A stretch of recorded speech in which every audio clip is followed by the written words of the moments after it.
저는 뭐 듣도 보도 못한 얘기입니다.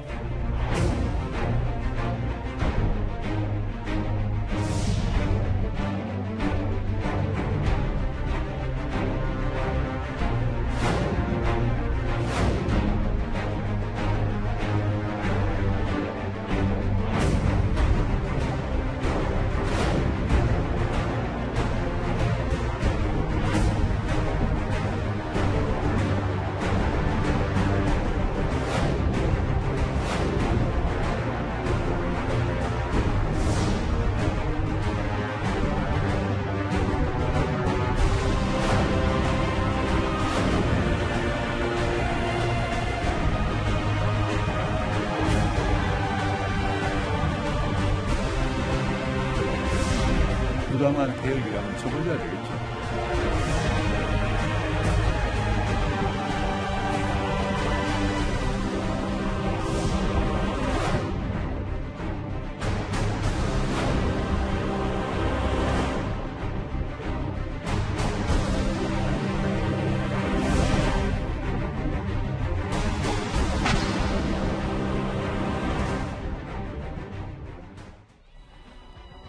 예, 오늘 조국 전 장관 이슈 여기부터입니다. 조국 전 장관의 소환 조사를 앞둔 검찰이 정경심 교수의 차명 주식 투자와 그리고 조 전 장관의 뇌물죄 여부의 수사력을 모으고 있습니다.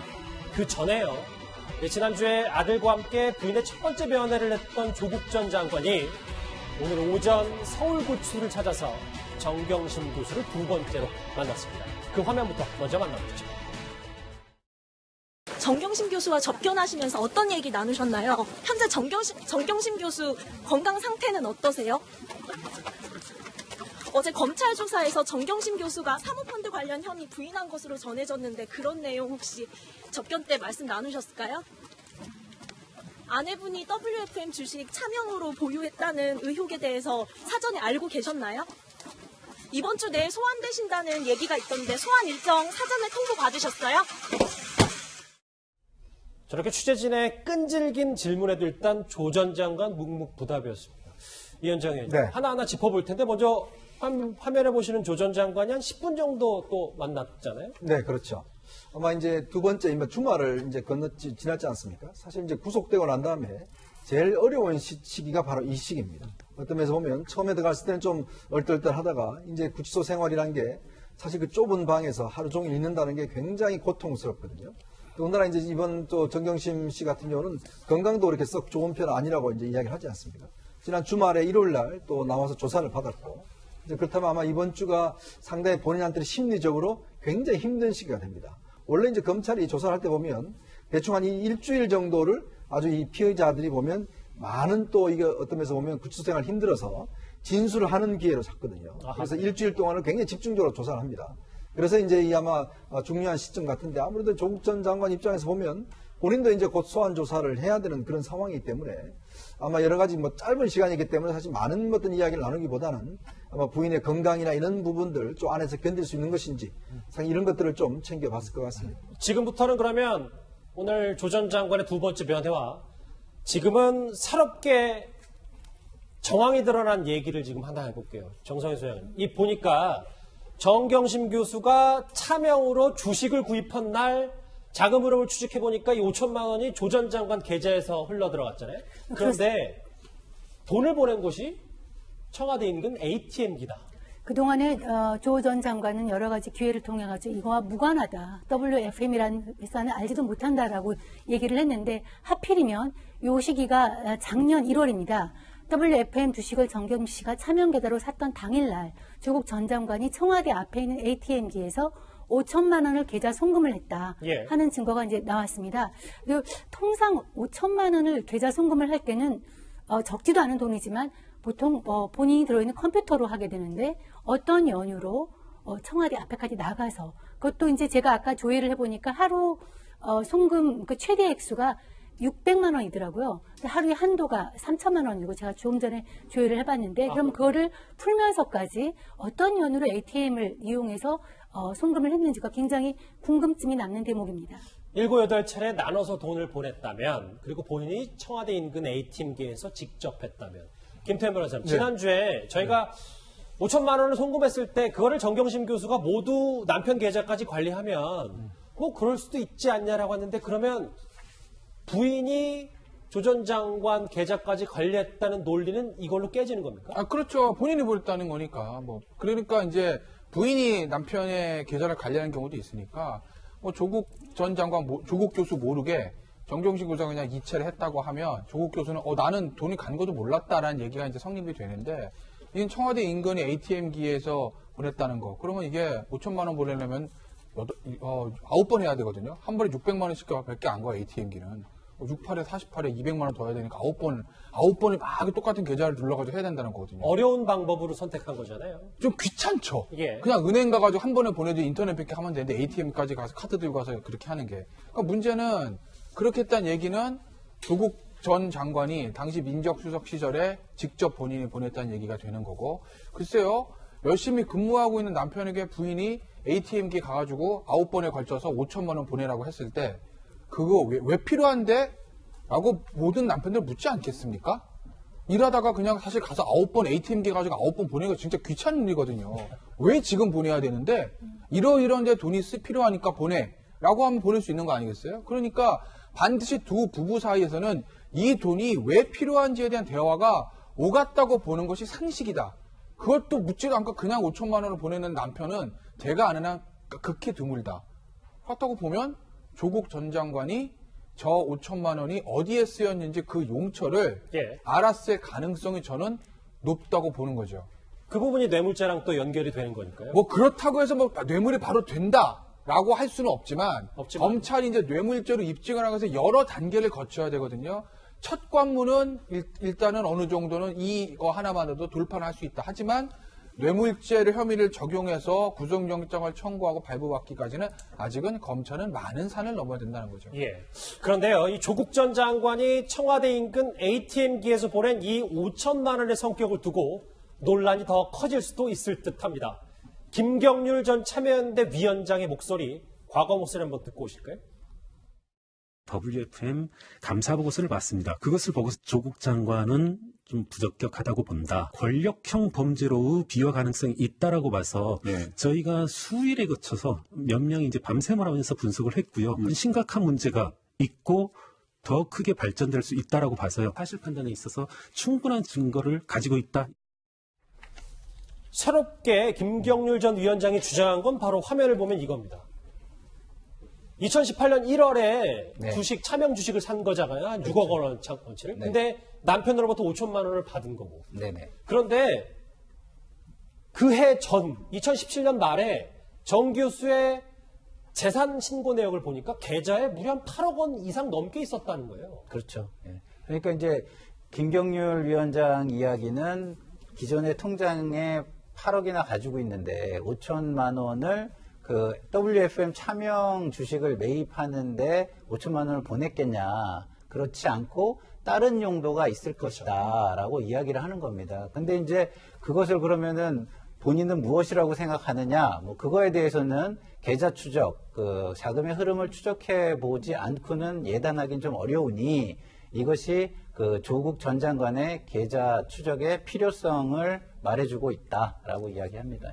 이현주 의원님, 왜냐하면 좀 상식적이지 않잖아요. 청와대 ATM기에서 그렇게 수차례 쪼개서 돈을 보낸 것도 그렇고 분명히 정 교수의 예금 계좌에 10억 가까이 돈이 많은데도 5천만 원을 굳이 주식 투자할 때 보냈다. 그럼 이 계좌 흐름 압수수색을 좀 해봐야 되는 거 아닙니까? 그러니까 지금 그래서 우리가 검찰에서 그동안 한 10개 정도의 이제 그 금융계좌와 관련된 영장을 신청하면 한두 개 정도밖에 나오지 않았다는 거예요. 왜냐하면 지금 양승태 전 대법원장이 이제 구속된 이후에 법원에서 영장과 관련해서 굉장히 까다로워졌다고 합니다. 실제로 그러다 보니까 이제 검찰에 신청한 영장이 대부분 가족과 관련된 영장들이 기각되는 사태가 이제 있는 거죠. 그러다 보니까 검찰도 상당히 볼멘소리를 할 수밖에 없습니다. 왜냐하면 이런 걸 파악을 하려면 사실 계좌 추적을 해야 돈의 흐름이 어디서부터 어디까지 갔는지가 분명히 나오는 것이거든요. 또 하나 중요한 게 뭐냐면 바로 휴대전화에 대한 압수수색입니다. 이 두 가지가 가장 기본적인 것인데 사실 지금 검찰이 이동안 시간을 많이 끈 이유가 실제 휴대전화에 대한 압수수색 영장이 발부가 되지 않았어요.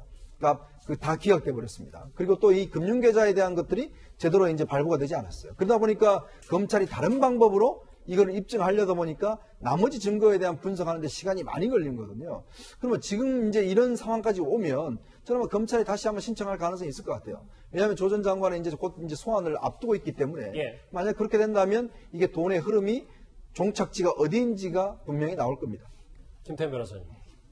그럼 이 별도의 이해관계라는 말이 그럼 5천만 원이 도대체 어디로 흘러들어간 건지 좀 짐작은 됩니까? 그럼 어떻게 짐작하겠어요? 김경률 회계사 본인도 잘 모르겠다는 거잖아요. 그러니까 저희가 알 수가 없죠, 이거는. 왜냐면 김경률 회계사의 말이 아주 비논리적인 건 아니에요. 재산이 뭐 8억이나 있는 사람이 5천만 원이 없어서 그 남편한테 근무 시간에 ATM 가가지고 9번을 나눠서 보내라고 그랬을까? 본인 돈으로 하고 나중에 정말 필요하다면 나중에 받아도 되는 건데, 그날? 그렇기 때문에 저 5천만 원은 저 주식 매입 자금이 아니라 이제 다른 돈으로 볼 수도 있다 이건데, 그러려면 정경심 교수 계좌, 그 다음에 조국 전 장관의 계좌를 봐야 돼요. 그러면 정경심 교수 계좌를 보면 주식 대금이 예를 들어서 본인 통장에서 예를 들면 저게 상장 주식인데 장외 거래를 한 거거든요. 그러니까 우리가 죄송합니다. HTS 가지고 우리가 이제 주식 사고 팔듯이 하는 게 아니라 우리가 주식을 그냥 상장해서 주식을 사고 팔면 내가 누구 주식 샀는지 알 수가 없잖아요. 근데 저거는 7천만 원짜리, 주당 7천 원짜리 주식 5천으로 싸게 샀다는 얘기는 장외 거래를 했다는 얘기예요. 시장에서 산 게 아니라 시장 외에 장외 거래를 했다는 얘기냐, 특정인과 1대1 거래를 했다는 것이군요. 쉽게 말씀을 드리면. 그러면 정경심 교수 계좌를 주식해서 주식 매입 자금이 누구한테 갔는지를 봐야 되고, 그리고 저 5천만 원이 600만 원씩 8번, 그 다음에 200만 원, 이렇게 해서 5천만 원이 정경심 교수 계좌로 들어갔을 때 그 돈이 바로 또 어디로 흘러 들어갔는지를 봐야, 그래야 저 돈의 성격을 알 수 있기 때문에 저는 앞서 이현종 의원도 말씀하셨지만 정경심 교수 계좌, 그 다음에 조국 전 장관의 계좌에 대한 영장은 이번에는 법원에서 발부해 줄 수밖에 없을 거다. 제가 짧게 하나만 좀 보태면요. 제가 이제 국회에서 업무를 좀 해보면서 알게 된 건데, ATM기를 이용하는 거는 우리가 이제 FIU라고 금융정보원이 있는데요. 기본적으로 ATM기를 이용하는 게 내점을 해서 이용을 하는 것보다 정보를 파악하기가 더 어렵다 그러더라고요. 내점을 하면은 그게 다 실시간으로 그 안에서 기록이 되는데, 내점에 한다는 거 은행에 가서 하는. 그래서 ATM을 이용하는 경우는 너무 많은 트랜잭션이 있기 때문에 그거를 타겟팅해서 파악하지 않는 한 굉장히 어려워서, 만약에 돈을 좀 몰래 보내고 싶으면은 ATM기를 사용하는 경우가 훨씬 많이 있습니다. 저는 그래서 압수수색의 필요성은 지금 말씀하신 대로 있습니다만, 그 5천만 원이 WFM 주식을 산 날 간 것은 저는 우연의 일치는 아니라고 생각합니다. 우리가 이제 정경심 교수의 계좌에 전년도에 재산 공개했을 때 8억 원이 있었지만 그 돈이 1월까지 있다는 보장은 없거든요. 다른 용도로 썼거나 돈이 묶여 있거나 이럴 가능성이 크기 때문에 저도는 그 압수수색을 하게 되면은 용처가 분명히 나올 것이라서 이 압수수색의 필요성 이런 부분에서 굉장히 높아졌고요. 이번에는 만약에 검찰이 재청구했을 경우에 법원이 이거를 갖다가 또 기각할 그런 사유는 조금 많이 떨어지지 않았나 이런 생각이 듭니다. 알겠습니다. 검찰도 이 부분을 충분히 들여다보고 있겠죠. 하지만 조 전 장관은 펀드 혐의와 관련해서 여전히 부인하고 있습니다. 과거 목소리 잠깐 듣고 오겠습니다. 사모펀드 관련해서 차명 투자가 이루어졌다라고 하는데, 언론 보도에서 나왔던 W 무슨 회사를 통해서 서울시에 와이파이 했다는 보도를 봤는데, 저는 듣도 보도 못한 얘기입니다. 만약 지금 말씀대로 이것이 진실이라면 수사를 통해서 밝혀져야 될 것이고, 부당한 개입이라면 처벌해야 되겠죠. 그 간단한 거라 생각합니다. 어쨌든 5천만 원이 어디에 쓰이는지 물어봤는지 아닌지, 아니면 ATM기에선 왜 했는지를 검찰이 알려면 조 전 장관 나와야 될 거 아닙니까, 소환. 근데 이현정 의원님. 그래서 일각에서는 반부패 정책협의회 청와대에서 열리는데 문재인 대통령과 윤석열 총장이 만나잖아요. 그 전에 조 전 장관이 나오는 거 아닌가? 라는 예상도 하고 있습니다. 반부패 정책협의회는 이제 대통령이 의장을 맡고 있고요. 여기에 보면 이제 국민권익위원장, 금융위원장, 공정거래위원장, 법무부 장관, 검찰총장, 경찰청장 한 20명 정도가 참여를 해서 국가 차원에서 어떤 반부패 정책을 이제 논의하는 자리죠. 사실 지난번에 이제 윤석열 총장이 임명되고 난 다음에 공식적으로는 문재인 대통령을 만난 적이 없습니다. 자, 근데 이제 이날은 반드시 가서 이제 대통령을 만나야 되거든요. 예. 근데 그 사이에 많은 변화가 있었죠. 자, 우리 윤 총장이라고 하면서 이 임명장을 줄 때는 살아있는 권력에 대해서도 엄중하게 수설하라라고 이야기를 했지만 그 뒤에 나타나는 모습은 상당히 갈등 관계에 있었지 않습니까? 뭐 인권을 중시하라, 검찰권을 자제해라, 뭐 등등 여러 가지가 있었기 때문에 만약 조 전 장관을 만약에 소환하기 전에 간다라면 윤 총장에부터 굉장히 압박을 받을 거예요. 그러니까 여러 가지 그런 이유가 있기 때문에 아마 제가 볼 때는 아마 조국 전 장관을 소환한다면 내일이나 모레 가능성이 높은데 문제는 지금 이제 검찰 규칙을 바꾼다 그러면서 비공개 소환을 하겠다고 하지 않습니까? 예. 그래서 모르겠습니다. 솔직히 지금도 솔직히 소환 조사를 받고 있는 것인지 그것 자체는 알 수는 없어요. 왜냐하면 조 전 장관이 제가 볼 때는 아마 공개 소환을 응하지는 않을 가능성이 있습니다. 그러니까 그렇기 때문에 실제로 언제 만약 조사가 끝난 다음에 공개를 할 가능성도 있고 그렇기 때문에 현재로서는 기자들이 일단 계속 지금 취재를 하고 있는데 문제는 뭐 지하로 들어가 버리면 알 수 있는 방법이 없으니까요. 언제든지 아마 조사는 가능하리라 생각이 듭니다. 저는 사실 조금 밀려질 가능성이 있다고 봐요. 저는 개인적으로. 왜냐면 잠시만요. 그러니까 문 대통령과 윤석열 총장 만남 이후로 그러니까 저거가 그날 30일 만나고 그냥 독대하는 것도 아니고 그냥 여럿이 가서 회의성사에 앉아있다 오는 건데 큰 의미 없는 만남이라고 저는 보고 예. 그러니까 31일에 만남 이런 걸 떠나서 조국 전 장관의 혐의 때문에 그런 건데 만약에 검찰이 대부분 이제 정경심 교수하고 뭐 위조나 무슨 뭐 입시 부정 이런 거 공범 관계 예를 들면 그다음에 공직자윤리법 이 정도 선에서 끝나려면 아마 내일 소환해도 무리는 없을 거예요. 근데 그게 아니라 지난 주말부터 나오기 시작했던 뇌물죄 부분 이 부분을 검찰에 조사하고 싶다고 하면 검찰은 좀 사전 준비 작업을 해야 되기 때문에 아마 내일 모레 소환 조사에 조금 시간이 걸릴 거다. 아까도 말씀드렸죠. 뇌물죄 그거 하려면 결국 계좌도 다 봐야 되고 경우에 따라서는 조국 전 장관의 휴대전화를 압수수색해서 봐야 될 수도 있거든요. 예. 그렇다고 보면 물리적으로 시간이 좀 부족한 거기 때문에 제가 봤을 때는 경찰이 지금 나와 있는 어떤 정경심 교수의 단순 공범을 넘어서 뇌물죄가 들어가고 싶으면 이번 주 초는 좀 빠르다. 아마 저는 다음 주까지도 밀릴 가능성도 좀 높다고 보는 거죠. 두 번째로 부인을 면회한 조국 전 장관 그리고 작년 1월 그 의문의 날 ATM기에서 빠져나간 5천만 원 얘기 조 전 장관 첫 번째 이슈를 짚어봤습니다. 다음 주제 정경심 교수 얘기로 가볼까요? 다음 주에 바로 확인합니다.